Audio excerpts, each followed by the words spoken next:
When Bruce Lee died in 1973, he left behind an unquestioned legacy in his films. But beyond his films, there is another legacy, in his martial art, Jeet Kune. This is not a movie on Bruce Lee. It is the first and only training film on Jeet Kune by Bruce Lee himself. To compile this film, we have had the complete cooperation of the Bruce Lee estate, enabling us to draw, for the first time, from Bruce Lee's private training films and videos, as well as his audio records and his own training and research notes. The film is narrated by Bruce Lee, with additional input from his son Brandon Lee and from Dan Inosanto, the man Bruce chose to carry on his Jeet Kune.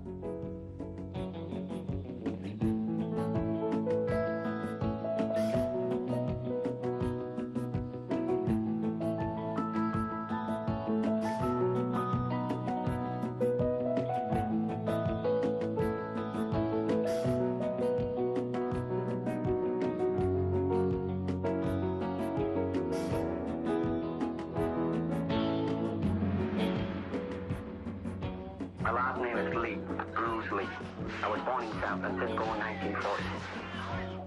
My martial art is in Cantonese, Jeet Kune, the way of the intercepting fist. In case you have missed the recent news, Jeet Kune, of which I am the founder, has been elected and accepted into the Black Belt Hall of Fame in America. This marks the first time a recently developed form of martial art is nationally accepted. No, Jeet Kune is not thousands or even hundreds of years old. It started in around 1965 by a dedicated and intensified man called Bruce Lee. And my martial art is something that no serious martial artist can ignore. I met Bruce Lee in 1964 through Ed Parker, who was my Kempo karate instructor at that time. And it was the first year of the first international karate championships held in Long Beach. When Bruce arrived in the United States, he had the training in Wu-style Tai Chi, sometimes in Hong Kong they call it Unga. And he had, of course, training in Western boxing. He had training in fencing from his brother. That's Epee, that goes from toe to head. He had training, obviously, in Wing Chun.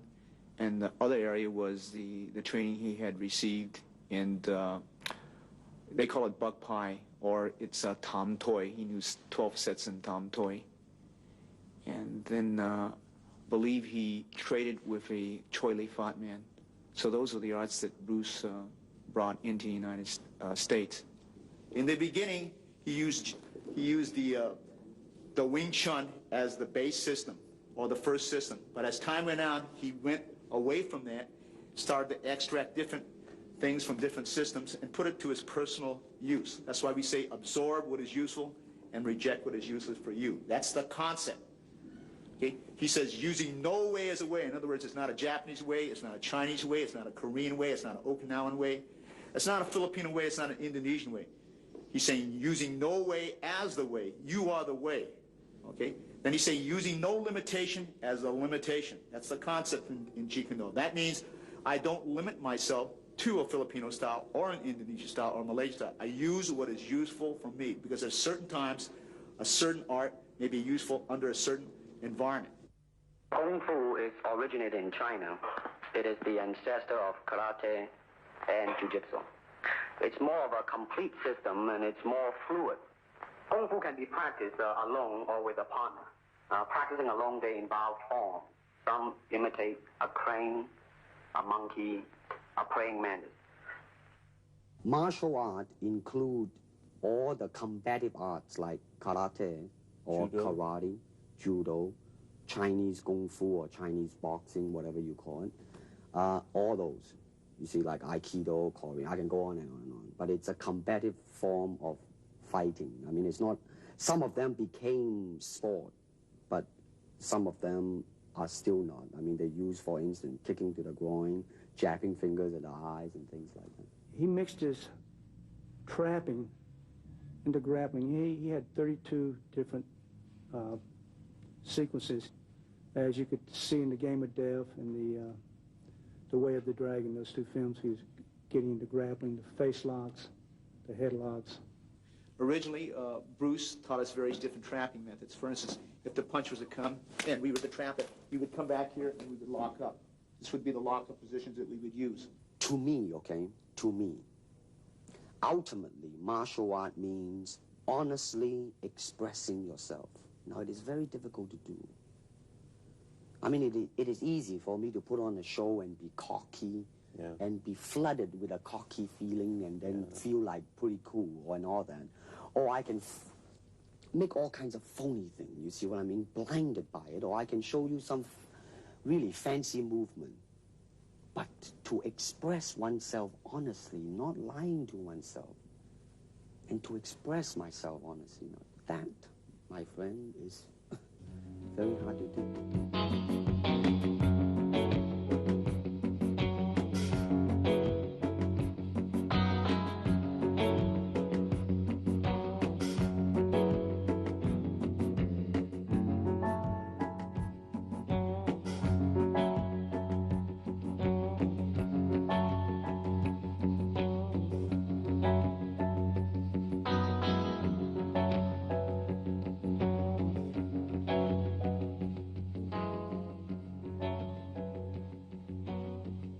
Ever since the big boss, there seems to be a wave, a hot wave, in fact, of finding another Bruce Lee among all types of people, particularly martial artists, ranging from karate man, hapkido man, judo man, etc., etc.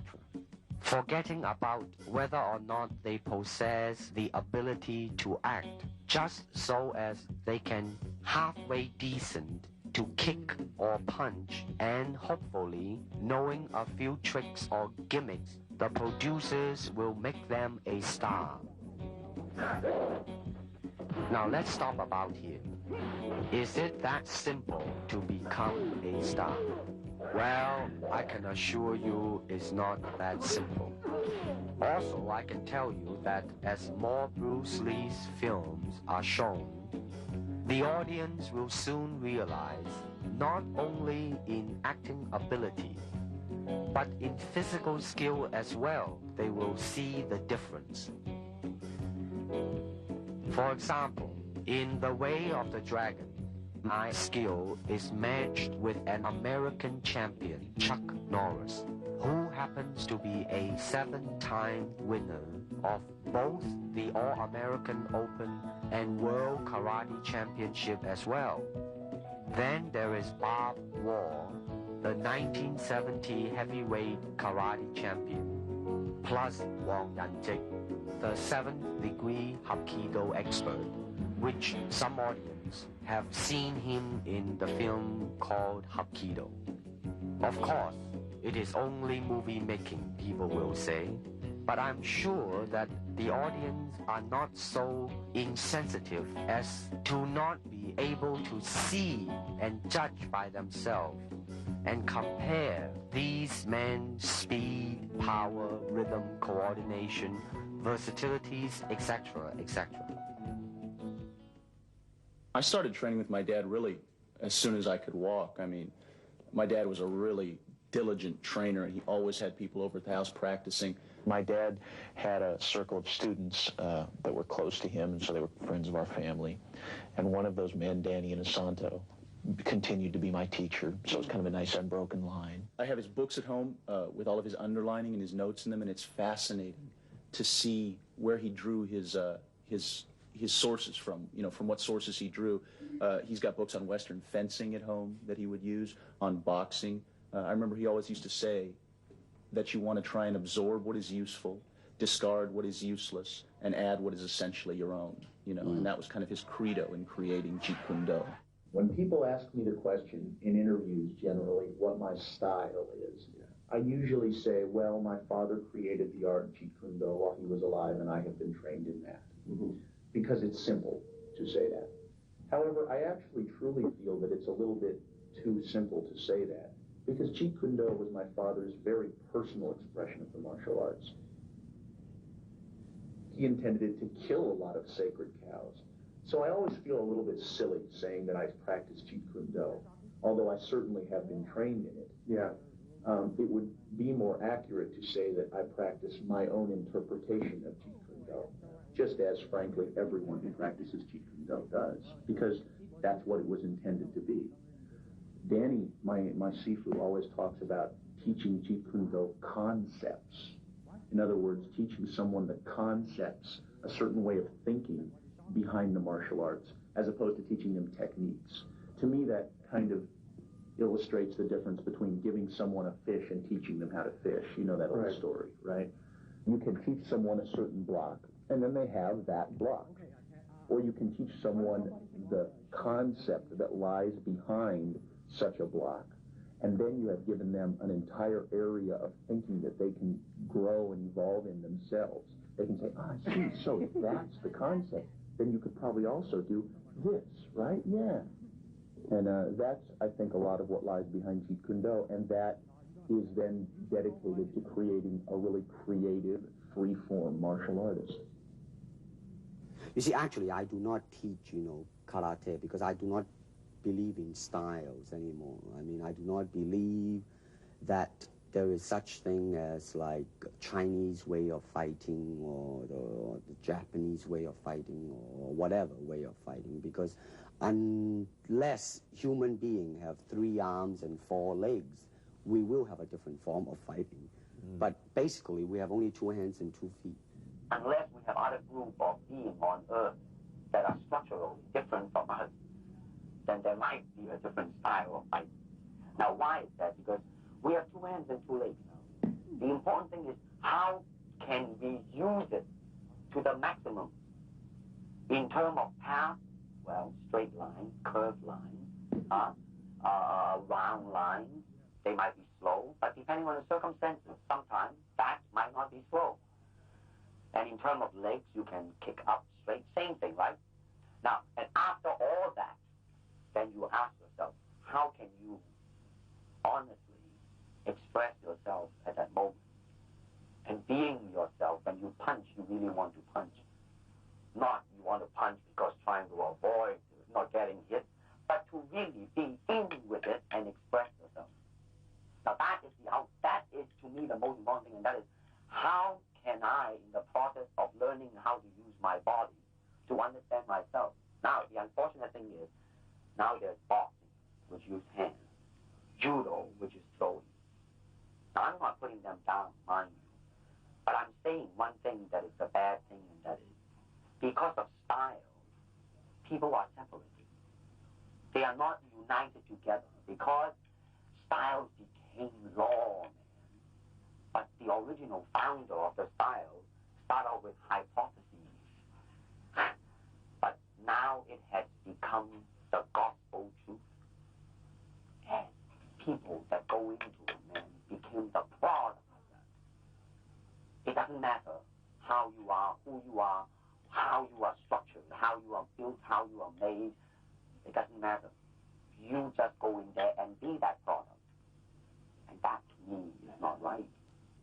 So styles tends to not only separate men, because they have their own doctrines, and then the doctrine became the gospel truth, that you cannot change,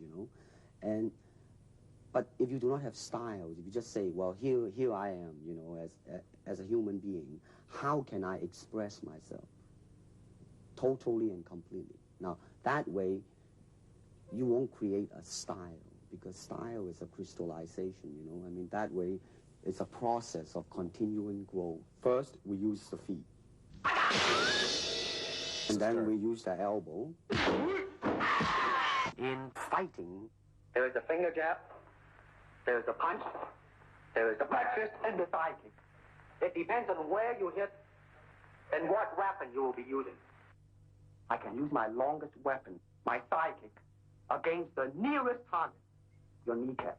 This can be compared to your left jab in boxing, except it's much more damaging. You name it, man. We use it all. You have to, you see, because, I mean, that is the expression of the human body. I mean, everything. I mean, you know, not just the hand. And when you're talking about combat, well, I mean, if it is a sport, now you're talking about something else. You have regulations, you have rules. But when you're talking about fighting as it is, no rules. With no rules, Not real fighting. well, then, baby, you better train every part of your body. A good martial artist is like water. Why? Because water is insubstantial. By that I mean you cannot grasp hold of it. You cannot punch it and hurt it. So be soft like water and flexible. Be formless, shapeless, like water. Now you put water into a cup, it becomes the cup. You put water into a bottle, it becomes the bottle. You put it in a teapot, it becomes the teapot. Now water can flow or it can crash. Be water, my friend.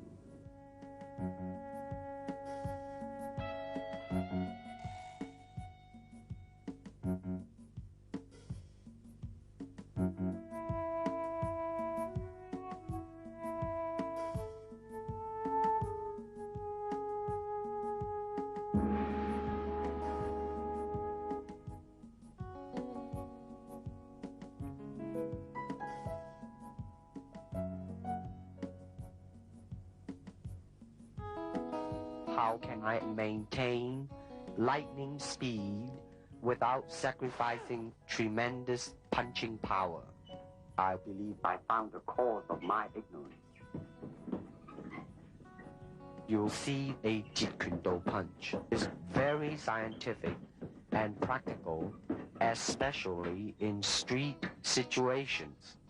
Okay, I'm going to start off with the basics. Normally we were taught in the right leg, but I like to go with the left and right leg, so I'm going to demonstrate in the right leg, okay?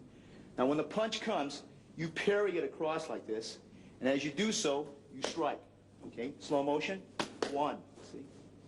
2. You can do it together, or you can do it separate. You could catch and then go, or parry and then go, or do it together. When you do it together, you're going to hit it. I'm going to give you the side view over here. Slow motion, 1. That's slipping on the outside, slipping on the outside. We do a lot of drills. As I said, we incorporate from many different systems. Okay, so the first basic is to slip and hit. Again, a slow motion, slip and hit, okay? Slip and hit, slip and hit. Now, as they punch, I'm going to slip inside and hit. Slow motion, slip, inside and hit, slip, inside and hit. Now you can do it together, or you can parry slightly ahead of your cross that comes this way, or you slip and hit on the opposite side like that. Okay? Okay, that's your basics. Okay. Let me illustrate this slowly. As the focus lever comes out from your trainer, I want you to slip, cross, hook, cross. Slow again. Parry, cross, hook, cross. These are the basic drills that we were taught to follow up. But they can be found in Western boxing. They can be found in Filipino boxing. This one here, when you slip, you cross, you hook, you cross. However, you can slip first, then hook, then cross, then hook. Again, slip, hook, cross, hook. We can also, when they jab, parry this hand, cross it here. When they move back, you cross, you hook, you cross. Again, slip, cross, cross, hook, cross. Again, slip, cross, hook, cross. Last time. Slip, okay, cross, hook, cross. Okay, that's your basics. That was just an arm movement. Watch now. You see? There was only arm and shoulders. Shoulder was kind of tense too. No, definitely, it's a tense deal. Later on, you will, you know, check the different. Now, the feet was involved a little bit just now. It was fine. Shoulders too tight. Notice that in the beginning, when I say that you just involve only arm and shoulder. Now, your hand, the last time when I saw you was very, very good and fast. Now let's see if this can do. Now that, let me see another one. You got to involve your feet a little bit more. You see? Hand and feet. Got a hand and feet. Go pretty good. Now watch, I think that when I attack you in a reactionary type of a thing that tightening on the shoulder, now watch now, you. Watch when I try to attack you. I think when you react to it, you know, then you just do not tense yourself too much, you know. You just then react and just boom, go into it.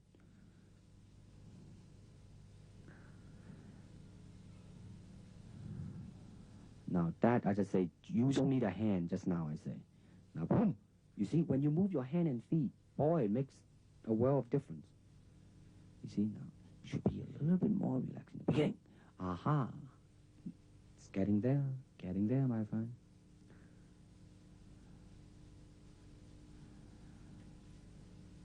What's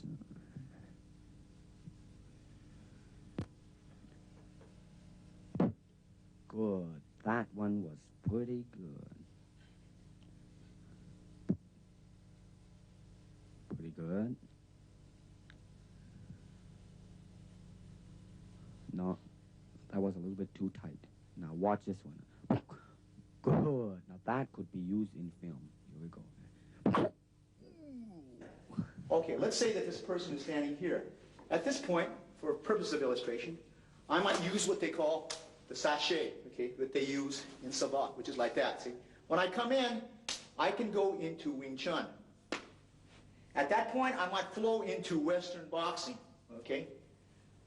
At another point, I might go into a lock similar that you might use in Jiu-Jitsu, and for the purpose of camera, I'll take the person down like this and lock the person here, and maybe go into any system that employs this type of lock, whether it be Jiu-Jitsu or Aikido or Kali or Penjak Silat. Now you notice that we went from system to system without a flow. Okay? I might stay out here, use any particular kick, break into Wing Chun range, and right from here, use a Muay Thai elbow, all right? And for the purpose of camera, I'm going to go slow and come into various lock position over here. Okay? This is what we call the Jeet Kune blend. It is not a system where we go from discipline to discipline without a thought process. And this is very important in the concept of JKD. A karate punch is like an iron bar. Whack. A Jeet Kune punch is like an iron chain with an iron ball attached to the end, and it go whang, and it hurt inside. Hayward Nishioka, the Japanese-American national judo champion, who is also a black belt holder in the Shotokan style of karate, ran a scientific test in a California university to find out the difference between a karate punch and a Jeet Kune punch. And the finding is that indeed the Jeet Kune punch is more powerful and destructive than the classical karate punch. And when you do punch, now I'm leaning forward a little bit, hoping not to hurt any camera angle. I mean, you gotta put the whole hip into it and snap it and get all your energy in there and make this into a weapon.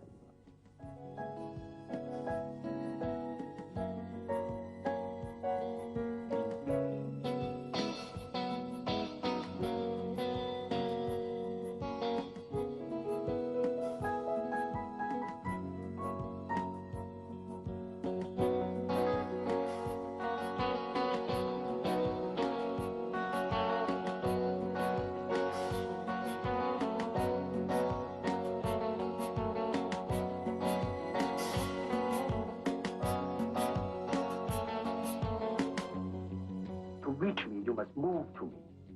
Your attack offers me an opportunity to intercept you. Don't charge him blindly. In combat, distance is a continually shifting relationship, depending on the speed, agility, and control of both fighters. It is a constant, rapid shifting of ground, seeking the slightest closing, which will greatly increase the chances of hitting the opponent. Okay, so I'm going to start off first with the footwork system, because this is the mobility system or the transportation system, or the system of delivery, okay? Traditionally, when he started off in 1964, when he taught me, we raised the left heel up. This thing is pointed in, and this is what he referred to as the Bai Zhang stance. like this, okay? So I'm going to start off first with the basic footwork. This is the step and slide shuffle, step and slide back. Okay, so this is the first two. Advance, retreat, move to the right, and move to the left. In the beginning of those earlier years, in 1964, they always went with the right lead. But as time went on, we decided to go both left and right lead. So we again practiced our footwork with advance, retreat, move to the left, move to the right. Then we advance and retreat in one motion, and we retreat and advance. Double advance, double retreat, double left, and double right. This should be also done on the right lead, as I'm doing here very slowly, okay, and switching over as so, okay. The basic footwork in which we use, okay. This method here, he taught us also, is slide step. And slide and step advance. So you slide the step, and you take a step out. Slide, and then step, slide and step, slide and step. And left lead, it will look something like this. Slide and step back, slide and step back. Then you have something that looks like your step and slide shuffle, but it's not. That's what they call a push shuffle. You push off, and you push back. Rather than take a step here and slide, you push, and you push back. This is what we refer to as the push shuffle on the right lead. Then you'd learn it on the left lead. Push shuffle, push shuffle, push shuffle, push shuffle. Okay, after that, he taught us the circle. The circle, we learned the quarter turn, which means I'm going to turn as if your opponent is here, we move. As if your opponent turns that way, you move, okay? Turns this way, we move. Turns this way, we move. Now your opponent's circling this way, so we move. So we learn to circle around like this. He circles this way, we move. Circles this way, we move. We do this again in the right lead also. Okay, so the man is circling this way, we move. Circles this way, we move. Circles this way, we move. Circles this way, we move. Circles this way, he moves. Then we reverse it.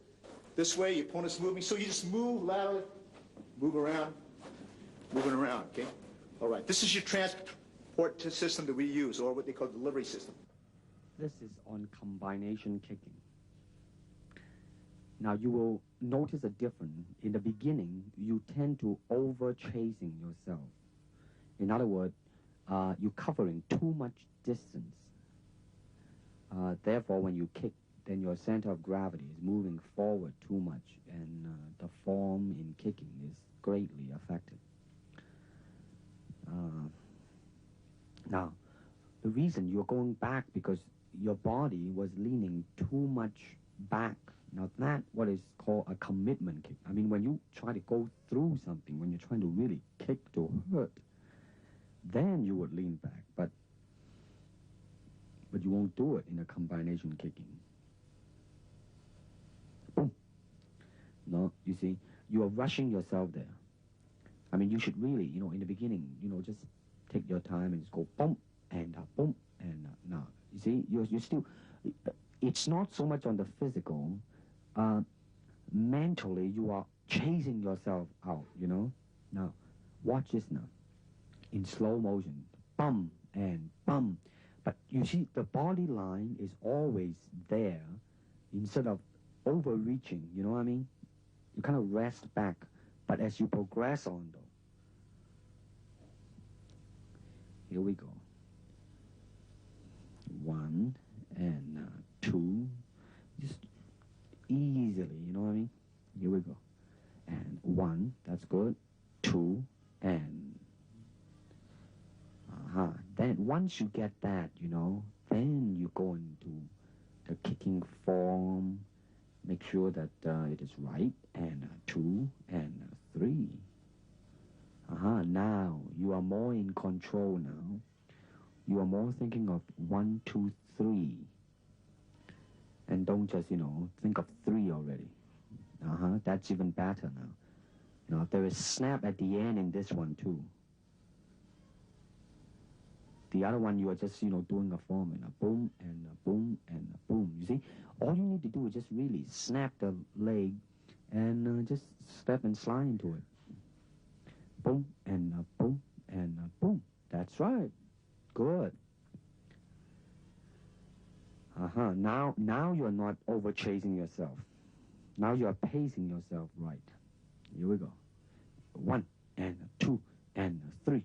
Good.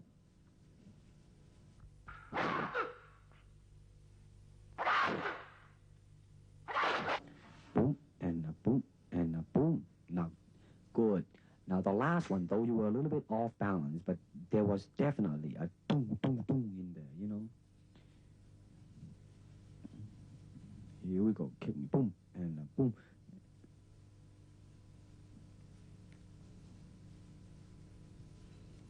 Here we go. Boom. Boom. You gotta bring the leg back quick. You see, you let it dangle out there too long. Bring it back. You gotta bring it back. You gotta bring it back. And go boom. And boom. You see now, you see how you just boom, and then you lay it out there, but without bringing it back as soon as you can. Now watch this again now. Boom, boom, boom. You know, you should go boom, back, boom, back. You know what I mean? Really. The fighting measure is the distance the fighter keeps in relation to his opponent. It is such that he cannot be hit unless his opponent lunges fully at him.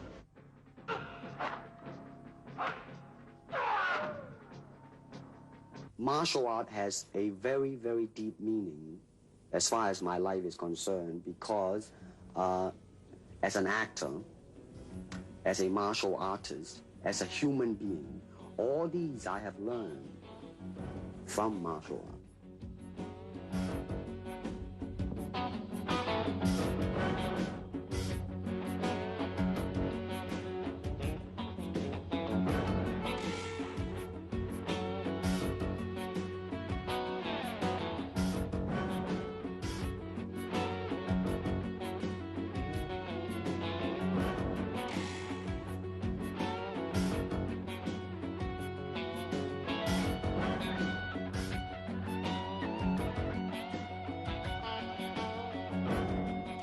If you wish to train punching, then punch. If you wish to train kicking, then kick. The power from my kicks and punches are bursting. I demonstrated a side kick on Ken Knutson, a powerful Goju stylist that moved so fast that he felt as though his eyeballs were still where he was standing. Now, first of all, I noticed that in this tape, that as it progresses, your feeling is more involved in the technique, and consequently, your technique also improves.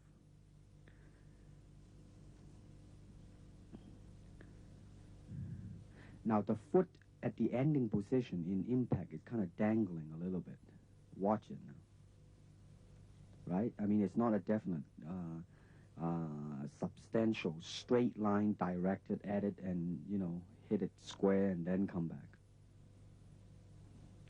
Good. Now, that was a pretty good reaction.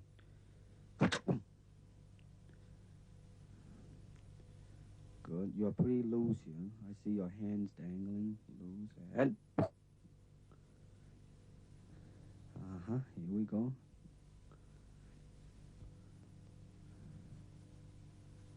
One more time.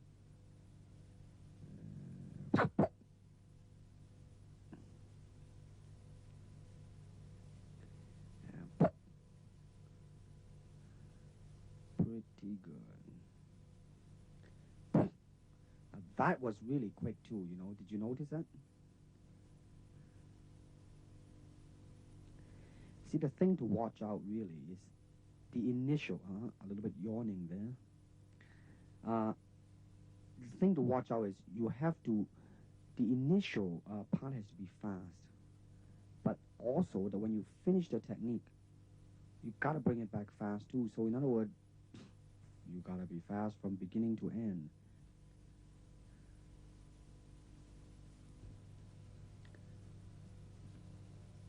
In the spin kick, you will notice a very good lesson in there. Now, just now, it was a little bit off. The good lesson that I mentioned, now, you are very much in control of the movement. By too much control, therefore, you are kind of concerned about the execution. Therefore, you kind of, you know, like, really tight. Boom. Now, that was a pretty smooth movement. But now watch this now. Now, right now, I'm telling you to, you know, really just forget about it. Just do it. Now, boom, you see? Right on the target. when you just ease the burden of your mind, you just do it. Now watch the next two kick now. Just go boom, right on the head, man. And good speed too. And boom, boy, right on the head. See, now that's James Coburn in there, kicking. You see what I mean now? You really just boom, and go into it. You can feel the difference when I put my body behind the kick. I mean, you got to put the whole hip into it and get all your energy in there and make your kick into a weapon. Now, let's see what... Now, in this one, I want to see the initial speed and suddenness of your attack. This is just a simple attack, I think a side kick. And I just wanted you to see how, go in there. Now, you're bouncing now for the sake of bouncing. Now, boom. Now, that one's not there. Now, that one now. You have good intention, you made up your mind, you just go. Not bad, not bad.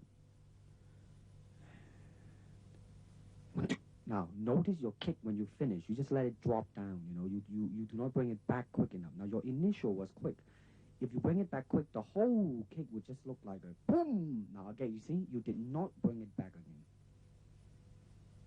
You move, and boom. Good, very good suddenness. Again, you notice your leg, you did not bring it back. Now, boom. Good. Now, I really like the suddenness, of your... Maybe just a little step there, but listen, man, it passed. Boom. Now, you see, you're moving your leg, but your shoulder is a little bit. Now, that was pretty good. Your shoulder may be a little bit tense.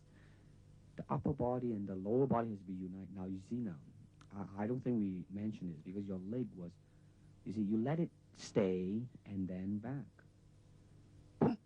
Now, see, I really, definitely, your initial move has, really improved. Really improved. Relax and move. 1, 2, 3. Now, that was good. That was good.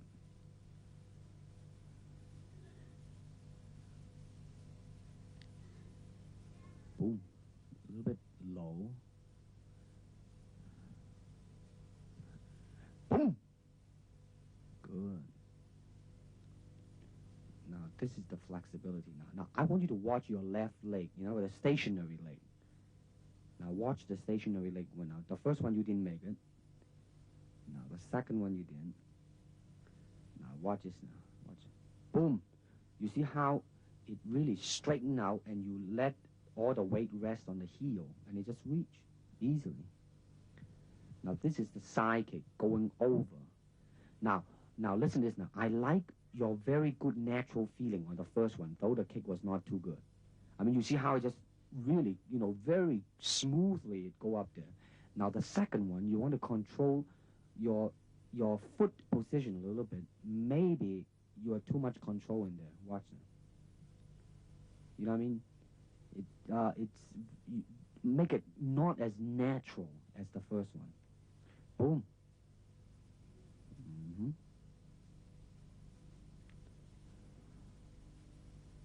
You see now, when you do it right, man, when it touches, your left leg is all stretched out and it's just an easy type of a thing. Now, I think we are comparing. I let your leg dangle out there. I asked you to do it because, so you will get a feeling of it. Now you're going to bring it back quick now. Watch this now. And you see? It was kind of a little bit off balance in the last one, but that's all right. Now you're going to go sideways. Watch now. I like the second one better than the first one. There was more directional in it. Good. Here we go. One more time.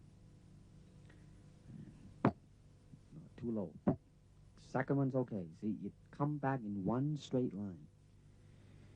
Here we go again. Now watch this illustration. You gotta exaggerate the bringing of the leg back, you see? Back. Okay, watch it again now.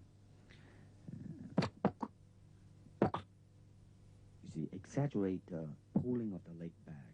Make it look much more faster and more forceful.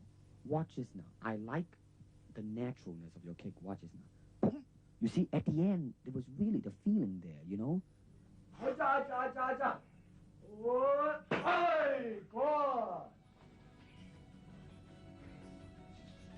Get the back jumping up and down.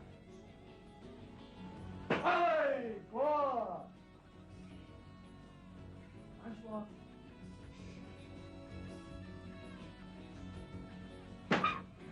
Oh.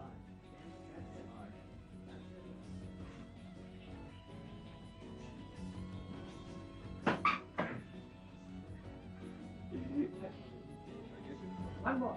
One more.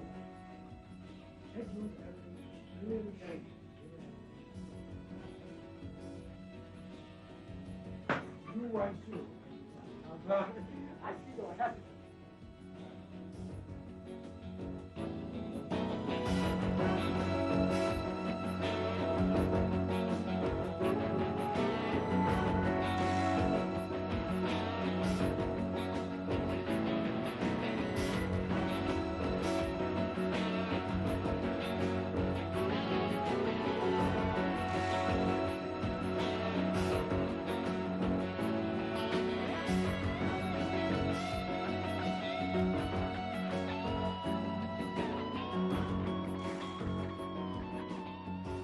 Basically, how can I be so well coordinated? That means you have to be an athlete. That means you gotta have jogging and all these basic ingredients, right? Well, my dad made a point at the time that he was training that there were a lot of martial artists who weren't paying enough attention to their instrument, you know, and certainly the instrument of the body is what you're going to be using in your practice of the martial arts. So I think it's very important to keep up the tempo, so to speak. I'm interested in that point you reach where you actually fail from exhaustion at something, whether it's a weight training exercise or a cardiovascular exercise. I'm interested in seeing just how much that point is a physical point and how much it's a mental point. And so that's what I do. I jump a lot of rope, I run, I ride a life cycle. I much more prefer to go out and actually ride a bicycle or run and, you know, see some scenery. And then I work out down at the academy, which is on some levels a very cardiovascular workout. Some of the classes I take, like the Muay Thai kickboxing classes, a hell of a cardiovascular workout. Yeah. And then some of the classes are more technique oriented, so you're not huffing and puffing so much as you are just learning individual techniques. And then I work out at the weightlifting gym, where I do 2 body parts a day, pretty much, and then I break that up occasionally. So I do like back and biceps on one day, chest and triceps on another day, or something else, and delts and legs on the third, or something like that. And it was just switch it. I found that was generally the best thing to do, whether it was with a high weight or a low weight. And what I understood the process to be was that working with heavy weights would build mass, whereas working with low weights was intended to build like density and really carve out the muscle a lot more. And since I personally have never been interested in getting large as much as just getting cut, I tended to work with a lower weight. But then to me, getting cut is also mostly a question of vascularity. It has to do with how much body fat you're carrying. So I've always done a lot of cardiovascular work because that's also real world power too. I mean, I suppose it's good if you want to pick up heavy objects to have large muscles, but cardiovascular stamina is something that seems to come in handy a lot more often than a large muscle would. You go down to the academy and you try and do a 3-minute round on the Thai pads, and I don't care how big your muscles are, if you don't have a real good cardiovascular system, you're going to be dead in about 45 seconds, and I'm still going to be going. Now, you want to kick it when it's coming to you. I'll try it. You let your foot jam.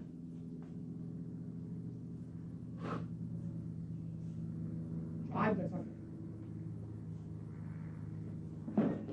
You're pushing. Okay, now, Jim, go and kick a bean back and give me the thrust the sucker to Kingdom Hub.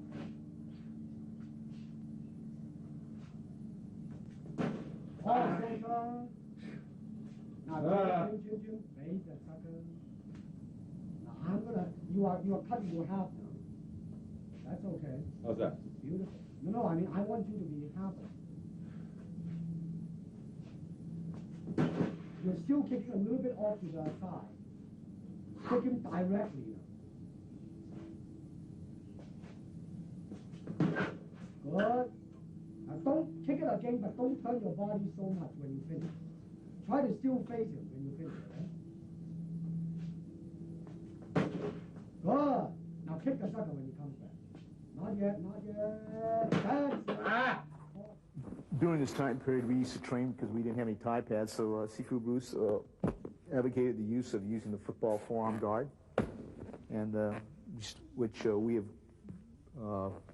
we don't use this anymore, but this was very prevalent during that time period. This here is the original punching shield, his own personal punching shield, in fact. This was used as in the Way of the Dragon. If you notice this, he had one part. I had one arm, he had the other arm, and this was used in that picture, Way of the Dragon. This was used in Enter the Dragon. This was actually, its original use is actually used for baton training in Japan, and we just modified it, and we used a special helmet, a boxing headgear we had, and we used it, and this became part of our training, some of the training tools that we use when we used to spar. Literally, on television, they had to shoot it, they had to overcrank and shoot it in slow motion because otherwise it just looked like a special effect when he moved. I mean, the man was fast. He was deadly fast. I've really never encountered anyone in all of my training since who was as fast. You can certainly train for speed. I think that training for speed is, number one, it's a genetic factor. Yeah, certainly. There are some people who are just gifted. They are fast naturally. But I think training for speed, on the whole, is a question of muscle memory. Speed in an individual movement is something that, I mean, we're coming down to, thousandths of a second now. If you and I, or even if I and some completely untrained person were to stand side by side facing a focus pad, and when a red light blinked, both flick out a jab, I'd probably win by a couple hundredths of a second.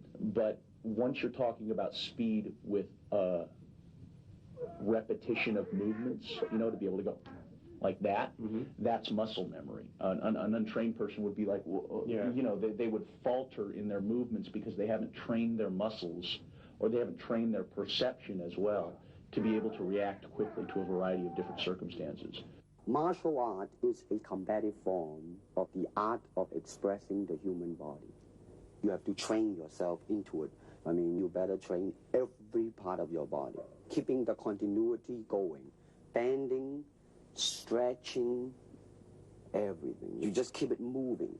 See, the idea is running water never grows stale. So you got to just keep on flowing.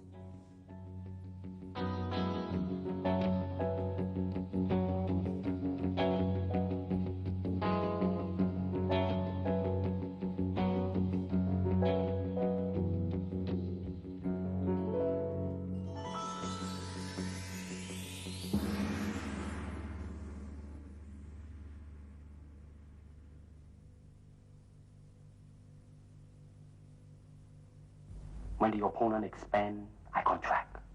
And when he contracts, I expand. And when there is an opportunity, I do not hit. It hits all by itself. To me, at least the way that when I teach it, all type of knowledge ultimately means self-knowledge.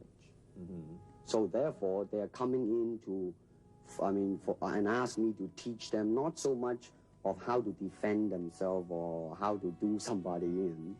Rather, they want to learn to express themselves through some movement, be it anger, be it determination, or whatsoever. So in other words, what I'm saying, therefore, is that he is paying me to show him in combative form the art of expressing the human body. Jeet Kune Do is not a style.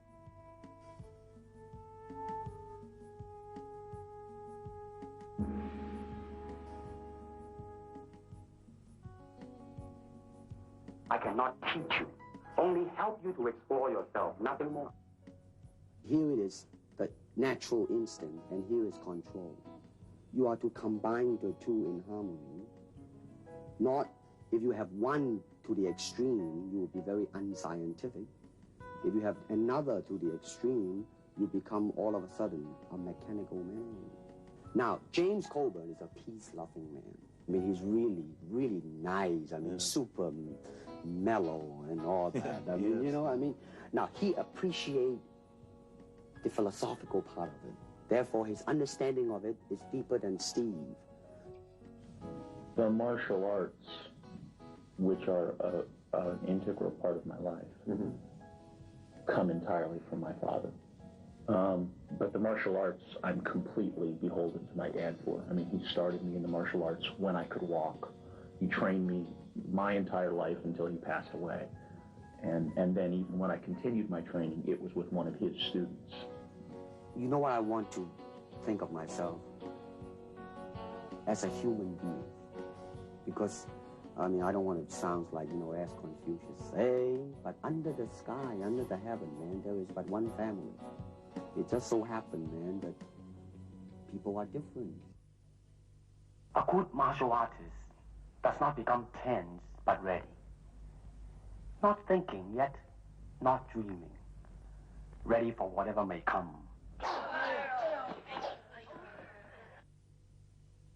When you move down the road towards the mastery of the martial arts, and you are constantly moving down that road,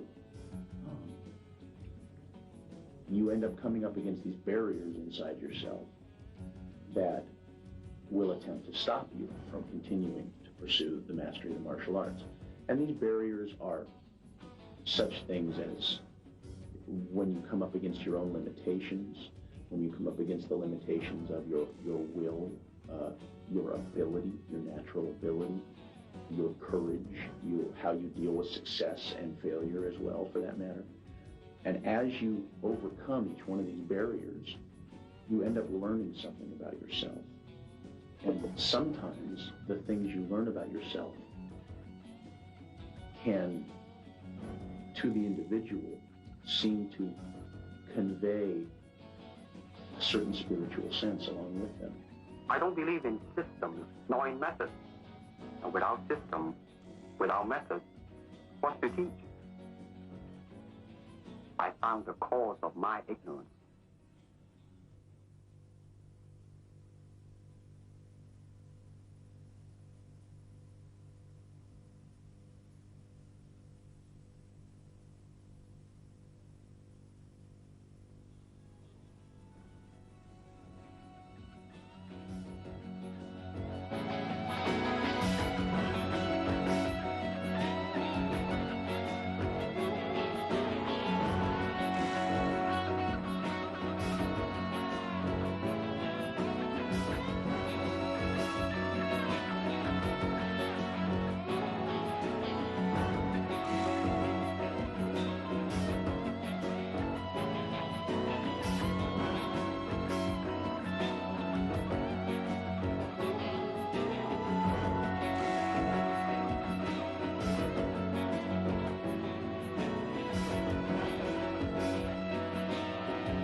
was the first year of the first international karate championships held in Long Beach, and my job was to make sure that Bruce Lee, Ed Parker gave me a certain amount of money to make sure he ate properly and make sure he got back to the hotel room, sort of like his host.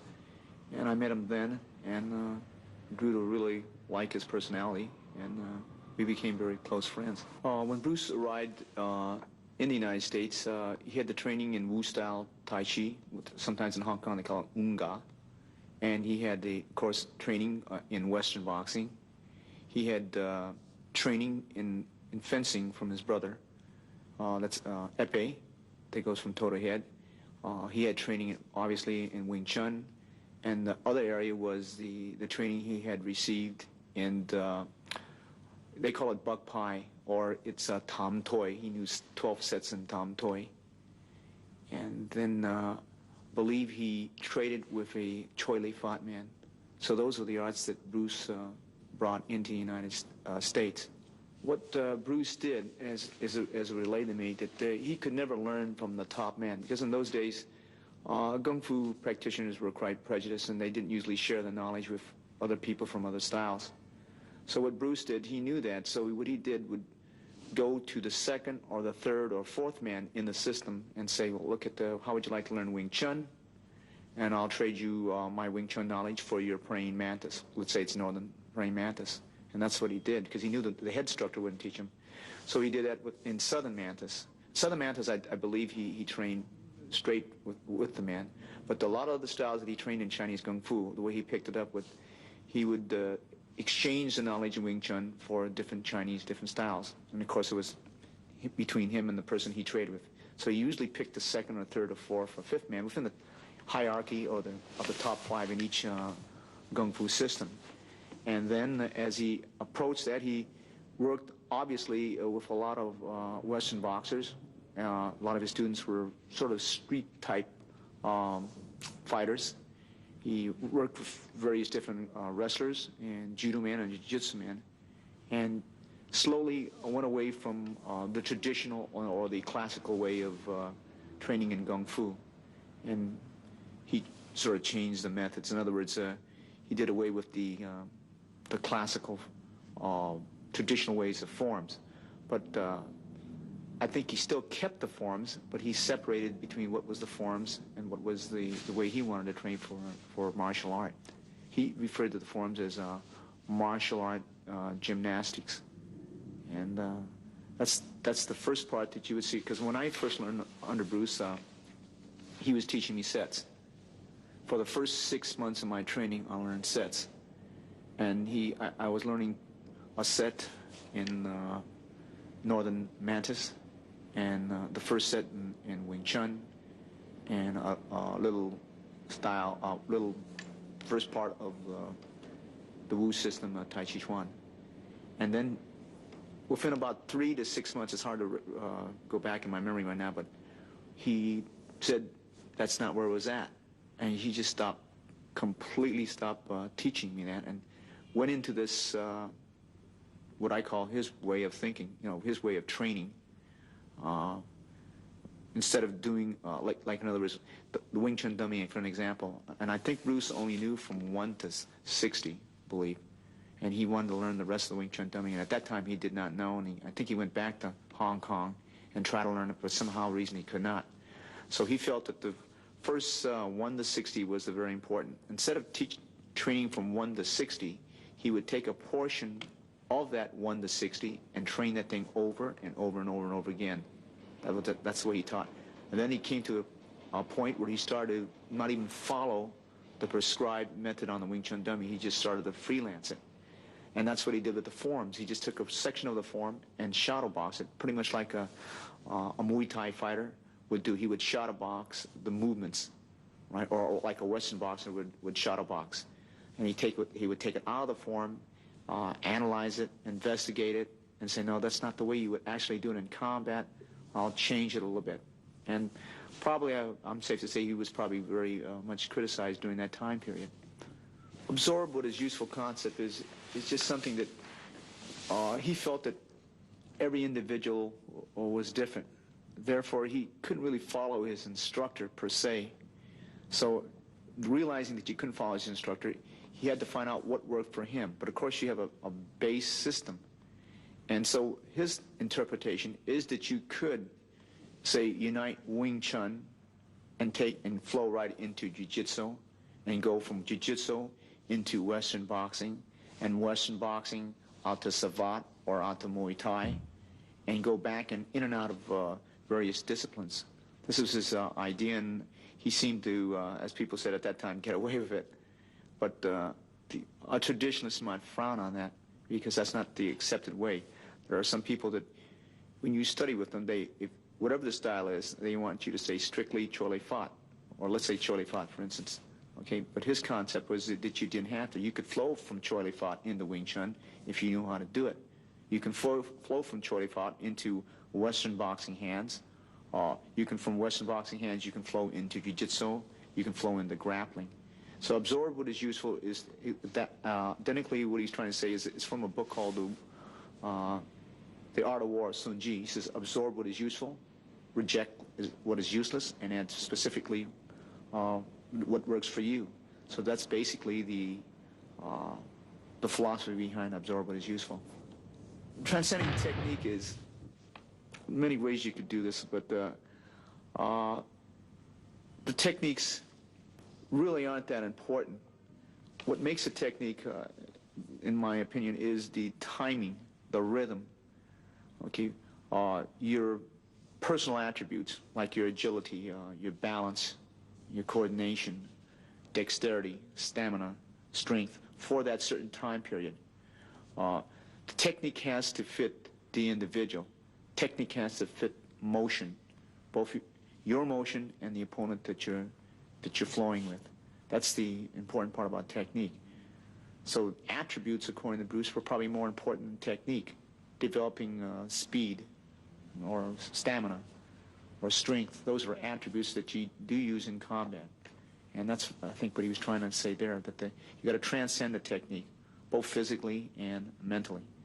Having no limitation as a limitation, the philosophy behind that is that if you are trained in a particular martial art, which is called a Japanese style, they might see something in another style that they like, let's say another Chinese style. But because of the curriculum, they stay within the boundaries, so therefore it limits what he can use. As having no limitation is your limit, he's using no limit. The boundaries within the Western boxing, let's say that's a boundary because you're boxing, you're strictly using your hands. You're not really using your knee, you're not using your elbow, so it is limited. Wrestling, for the most part, unless it's professional wrestling, you're not allowed to use the elbow, bite, and gouge. So you're limited because that gives you a kind of a structure to work with.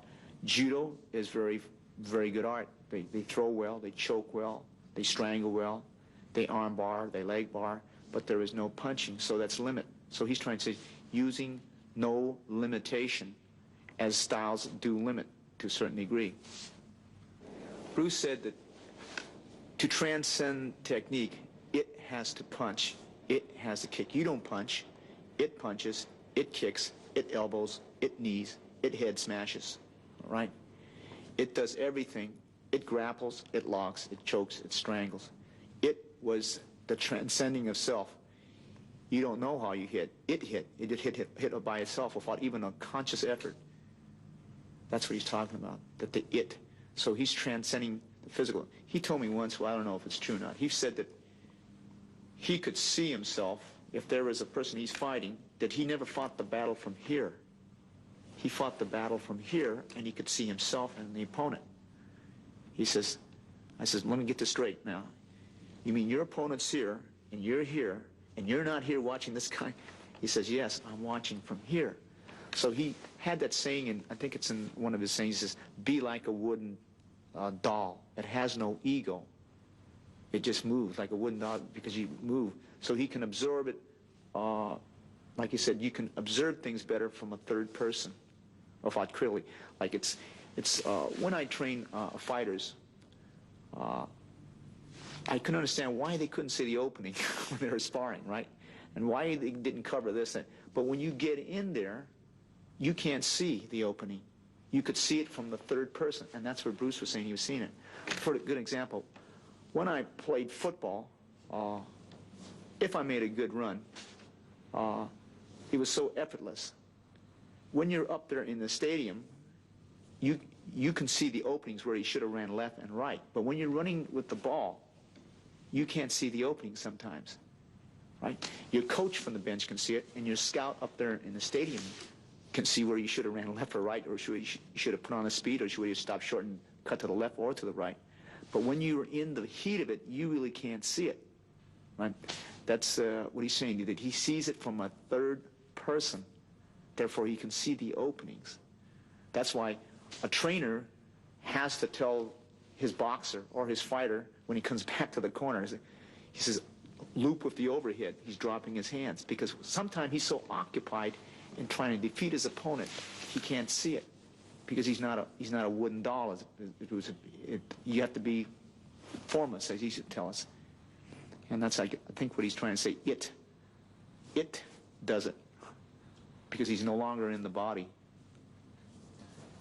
What Jun Fan was basically, I think its base system was probably Wing Chun, and thrown in with ideas that he picked from Savate, Muay Thai, as he saw it, as he observed, thrown in with various different Kung Fu systems and Western boxing with Jiu-Jitsu and different things he had learned from different grappling arts from China. And that's the basis of Jun Fan.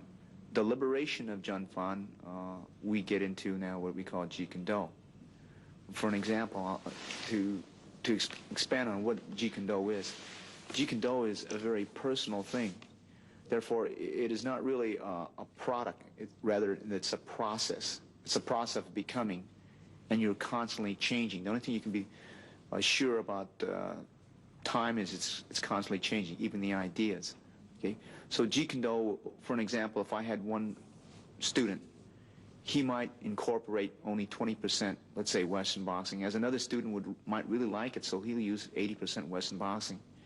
Another person might incorporate 100% Muay Thai. Another person might not like the training, so he might incorporate 10. That's strictly up to him. A person might incorporate grappling. Let's say there's three persons. One person might not incorporate any of it. Another person would incorporate maybe 10%, another person 50%, another person maybe 80% of it. But what is important, that he is exposed to that particular discipline.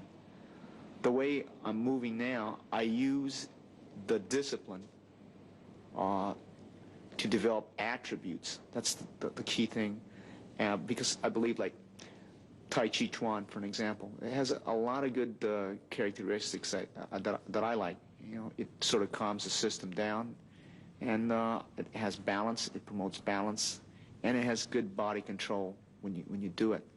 Muay Thai, the advantage I think there is that they are really, as far as conditioning in the martial art, I consider them to be the most highly conditioned martial arts out there.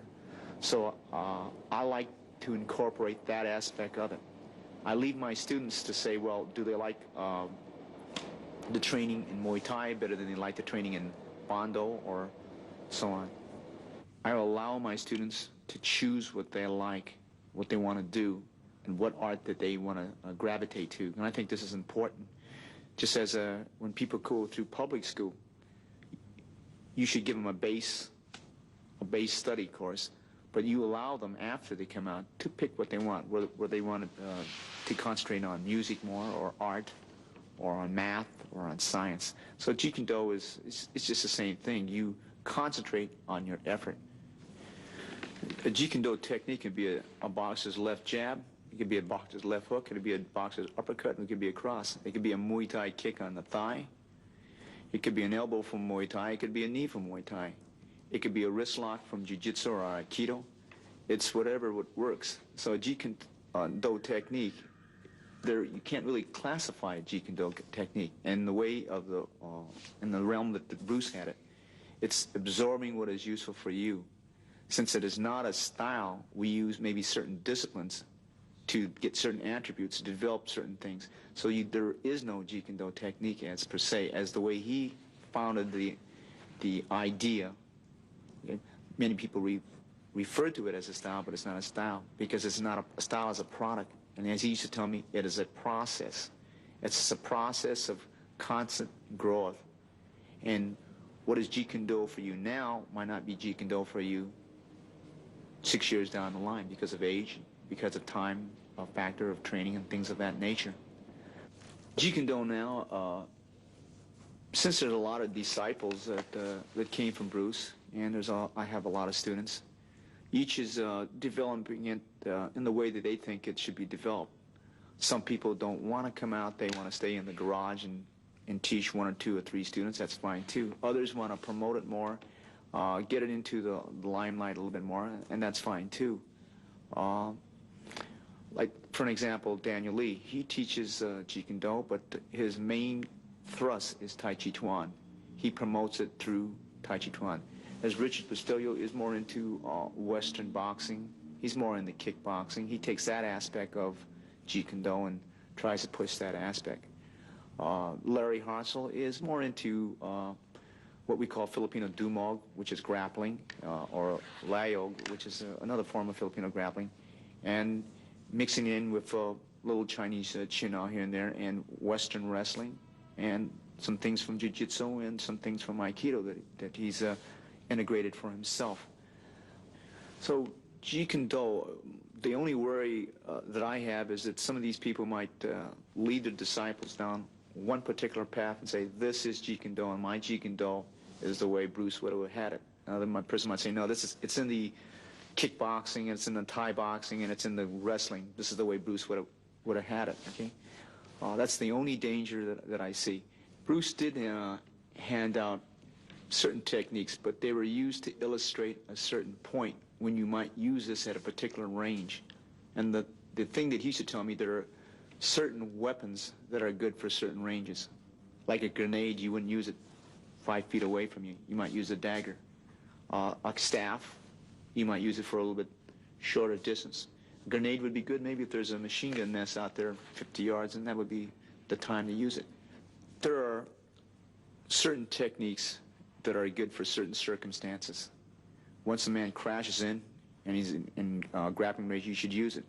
So there are some people who don't believe in the grappling range, but if you look at any professional boxing match or kickboxing match, they within 2 to 3 kicks or 3 or 5 punches, they're already in clinching range. So you should have a grappling art. You can't afford not to learn it. Okay, some people say, well, I'll finish it all in kicking range. I'll finish it all. So I guess what I'm trying to say is that every system or discipline has its time and place. For an example, Bruce used to ask me, he said, Dan, what's the best way of travel? I says, 747, jet, United Airlines. Possibly. He says, well, if you're going across the street, the jet wouldn't be very much of use, would it? If you wanted to go 2 or 3 blocks, maybe a bicycle might be better than the car. And if you're in the jungles of the Amazon, he says, the Porsche that McQueen drives isn't any good because he can't use it under that environment.